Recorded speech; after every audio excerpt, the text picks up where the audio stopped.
คิดธรรมคัมภีร์ค่ะสัญญาใหม่พระธรรมเอเฟโซบทที่5ข้อที่19ถึงข้อที่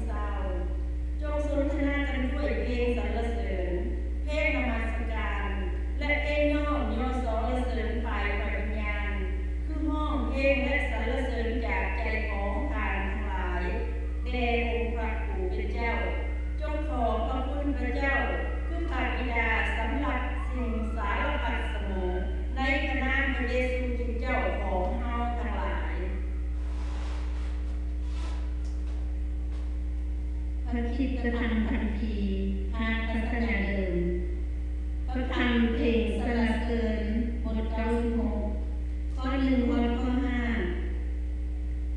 จงร้องเพลงใหม่ถวายแด่พระผู้เป็นเจ้าทั้งโลกจงร้องเพลงถวายแด่พระองค์จงร้องเพลงถวายแด่พระผู้เป็นเจ้าและสรรเสริญพระนามพระองค์ทุกมื้อใดจงประกาศข่าวดีที่พระองค์ได้ทรงสอนให้เฮาคนไทยจงประกาศรัศมีของพระองค์แก่ชนชาติต่างๆและกิจการอันยิ่งใหญ่ของพระองค์แก่ชนชาติทั้งปวงพระผู้เป็นเจ้าองค์ยิ่งใ